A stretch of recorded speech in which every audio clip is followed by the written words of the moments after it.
Hey, how you doing? It's Mr. Kennedy. I was just going to go over some of the portfolio project that we have. So in lieu of the STAR test, since you know that we're not going back to school, then you guys you have been exempt from it. But in order to get full credit, it's been directed and passed down that we had to provide a portfolio project for each student that has been IGC'd or exempt from the STAR exam. So this is the American History, U.S. History Portfolio Project. It's Friday, I think that's the 17th, and you will be receiving this on Monday. And it gives you about 4 weeks to complete the whole thing. Okay, so it's, if this is the only one you have to do, then you're lucky, because these are not small projects that you can wait till the last couple of days or the last day.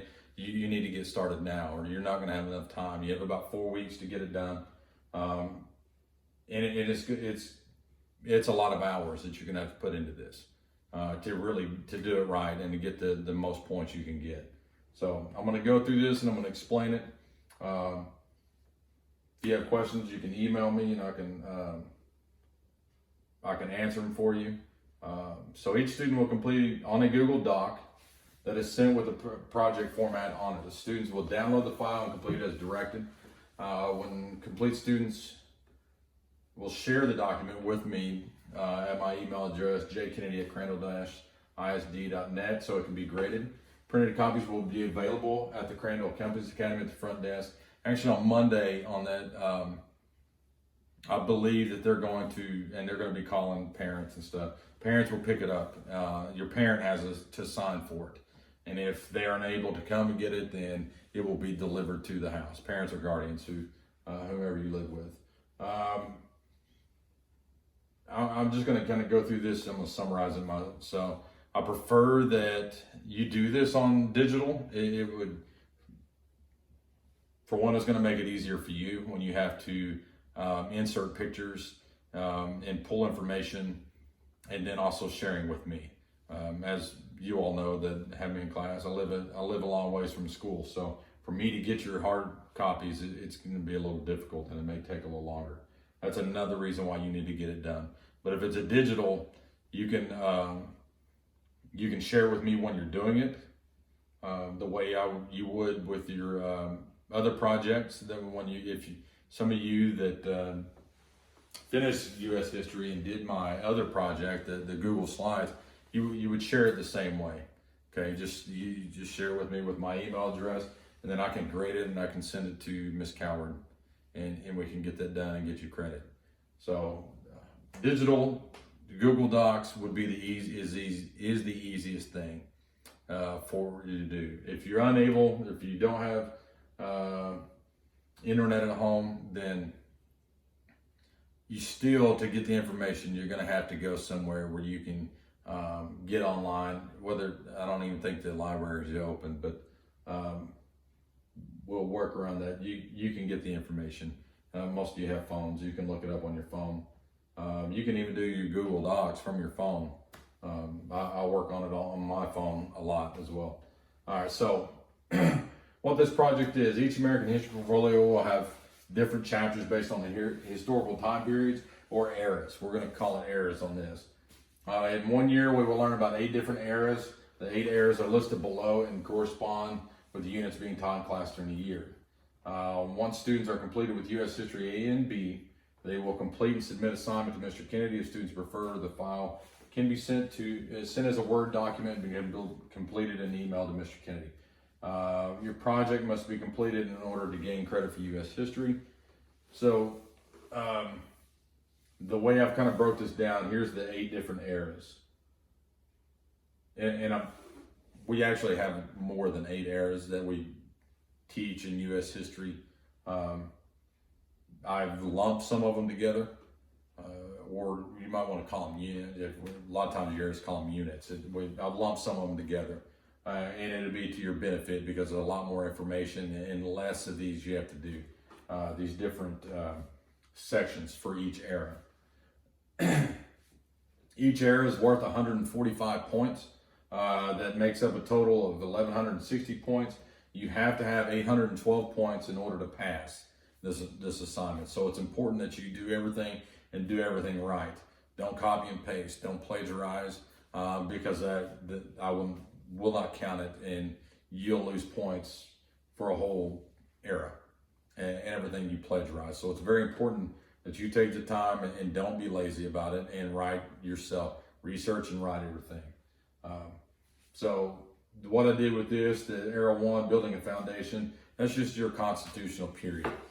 These are all areas that you would normally be tested in during on your STAR exam. So that's your constitutional period. I just did it from 1777 to 1789. And then I went ahead and added immigration and settling the West, because there is some of that on your STAR test, not a lot, but and then Era 3 is industrialization and urbanization.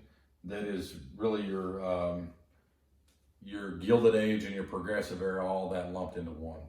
And then imperialism in Era 4, Era 5, World War I, and the Roaring Twenties, modern America. A lot of information there. Era 6, Great Depression and World War II. Again, a lot of information, a lot that you can put on for this one, and you'll understand when I get into each section. Era 7 is the Cold War and all the post-war. So it's from 1945 to 1970. So many things that happened when you're talking about the Cold War, Vietnam, Korea, the counterculture movement, the civil rights movement. I mean, there's just tons and tons of stuff. Assassination of JFK. There's the nuclear weapons, the weaponization, the arms race between the United States and the Soviet Union. There's tons and tons of stuff during that period. And then the last period is 1968 to present. Again, a lot of stuff. So what do you have to put into your portfolio? Okay, so when I talk about the sections, section 1, 2, 3, and 4 in a bibliography, you do all this right here for each one of the eras. This is again why I say it takes a long time to get this done. It's not something to wait till the last minute. Notable Americans is section 1. You have 5. Choose 5 1. So it means 8 eras, 5 different people. You're gonna have 40 people altogether out of your notable Americans. 5 for each eras. You have to, and I'll show you the example in a minute down at the bottom. You have to list accomplishments and significance to history. Short biographical sketch. It just means a 1 to 2 paragraph in your own words, not copied and paste from Wikipedia or any other site. Otherwise, it'll completely cancel section 1 out and you'll lose 35 points. In your own words, where are they from, where they live, where are they educated, or where are they educated, and what was their significance, what made them a notable American. So you can, first paragraph, a little background information on them, you know, the where they're from, all that stuff. The second paragraph, what makes them notable, and then a picture. Section 2, timeline, at least 10 major events. So if you're taking from 1877 to 1900, so out of those 23 years, what is 10 major events that happened? Give the correct date to it. Short description of each event, just 1 to 2 sentences. All right. And then an explanation of the significance. And you'll see what I'm talking about when I get to the example at the bottom. Section 3, technological advancements of the time. So if you're taking 1877 to 1900 to 1914, whatever that period is, there is a lot of technological advancements. And I'll show you what it looks like when we get to the example.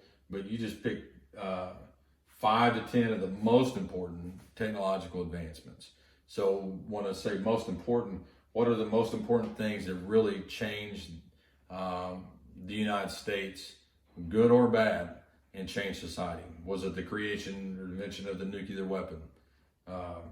Was it the Bessemer process, or the Henry Ford's assembly lines with the automobile industry? Whatever it is for that period, 5 to 10 of the most important ones. this part really shouldn't take you long. Short description of each invention and importance. That's just a real little 1 to 2 sentence, what it is and why it's important, and then picture of the advancement. You'll see what I'm talking about. Maybe 3 to 4 sentences on that. Really, it's not a lot you have to write. And then section 4. This is the big part. Okay, write a 1 to 2 page that's typed, a page explanation of how you think the United States changed during this time period. You could focus on culture, technology, military involvement, politics, religion, or something else. This is your analysis of the impact of the period of history on the U.S.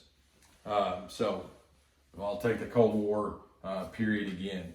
So when it talks about the culture, technology, military involvement, politics, religion, or something, all of that, you can pick any one of those in that period, and you can write. I mean, there's books and books written on all that stuff. So whether it's the Korean War, or the militarization of between the United States and the arms race between the United States and Soviet Union, or the politics. There's so many different political changes and movements in that period. The counterculture. You could write about the civil rights movement.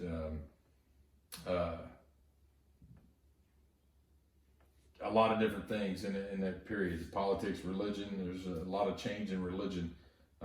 Culture is a huge one in that period, but there's a lot of different things. So that's 1 to 2 pages typed. That didn't mean 3/4 of a page or 7/8 of a page. That means when it's typed, you have to complete a full 1 page to 2 pages. That means you go over 1 page and it's somewhere in the middle between that first and second page. All right. Doesn't mean go over 2 pages either. So I don't need a book. Again, I have to grade everything, and you're just making it easy on you. But don't shortchange this. And you're going to cite stuff, and I'm going to explain it to you when I talk about your bibliographies. Each section has their own bibliography. Okay, so you have to have everything that you cited and you used in there. You need to have 2 or 3 different things at least for each section where you've looked up the information. And I'll show you where to go to create your citations. We're going to use APA format on this.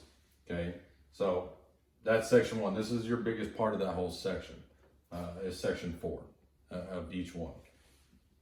Do not copy and paste, because I won't count it. If you notice, that's 50 points of it. So if it's a bunch of copied and pasted, or just really poorly written where you just threw in there, or it's short where you only wrote a half a page on it, and that's 50 points you're going to lose. All right, and remember, this is not something that you can blow off. You have to have this to graduate. All right, so here's how it's formatted on there for each one. So this is where you would start the first one, era 1. So you would just type in era 1, and then date to date, and then what's the first name. All right, and it just goes through, and it's already formatted for you. Here, you might have to do a little of adjusting on it, and then it just goes down. We'll just, there's a description of significance, explain why these are going. This is your timeline thing. So here's the 10 things on your timeline, the technological advancements, and you just fill it in. Put a picture, advancement, description, importance for each one of them. It's nothing difficult. It just takes some time. And then here's the transformation. Write an essay, 300 to 700 words, 1 to 2 pages typed, 3 to 4 pages written. Okay. And I'm gonna bold this right here.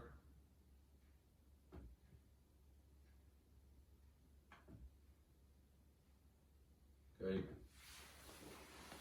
3 to 4 pages handwritten. So if you're doing a handwritten version, because I know some people write bigger than 3 to 4 pages.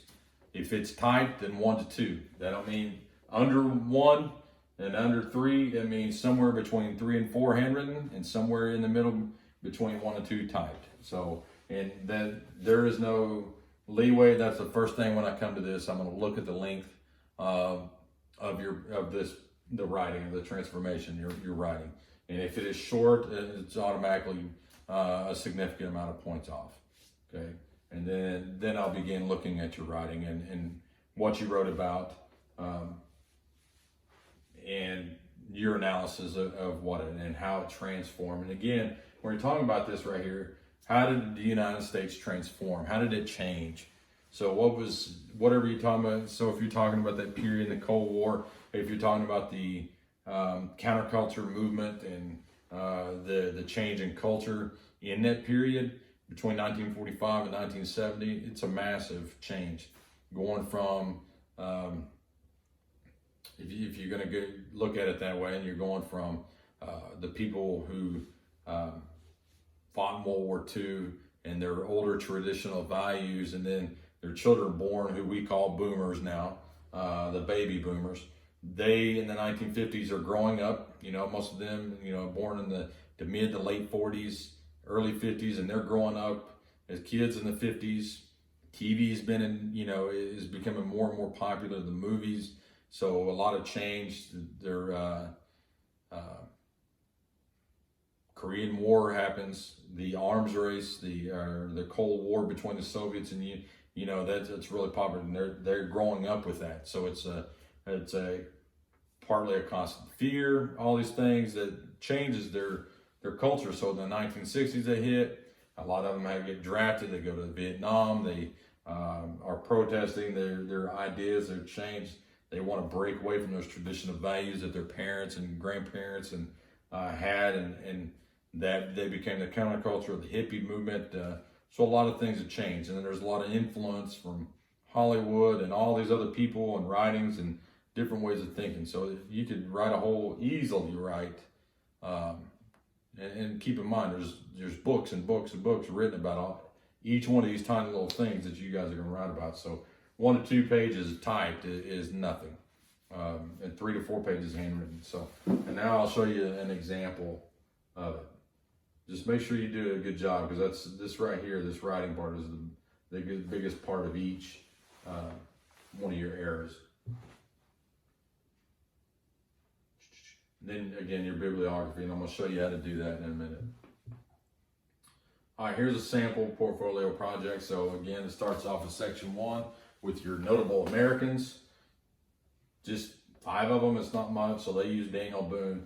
And you remember this pre-formatted for you. Your accomplishments and significance. So you write several different things, and then see how they wrote the short biographical sketch. So it's really, there's only each paragraph has 3 or 4 sentences. It's not much. Just again, where they're from, what they did, what was their significance, why are they notable? What makes them important that in 2020, we still talk about these people from, our past all the way to, a couple hundred years ago. Then they went on to Thomas Jefferson, and you cannot use anyone that has been used as your example. So really the only place you could use some of these, like Madison, and then is era 1, but you can't use this. And before it changed it, this was era 2. So you see how it fills in. You fill in era 2, the dates. Number 1, Daniel Boone, his accomplishments, significance, and then the thing. And it just goes through, and it's the 5 different people. And if you notice, there's sometimes, like George Washington, you could write a lot more, and just keeping it to his accomplishments. Remember, you want to just have the most significant accomplishments. He's had many more than just these right here. All these guys had, but keep it to their most significant. And their time period, their timeline. So they just went through and found big things. The French and Indian War happened during that period. American Revolution, Declaration of Independence, the Treaty of Paris ending the Revolution, the U.S. Constitution, the Louisiana Purchase, Lewis and Clark's expedition, the War of 1812 begins, the Treaty of Ghent, ending the War of 1812, and 1819, the acquisition of Florida from Spain. So it's just 10 major things. You write a short little thing about it, what happened, where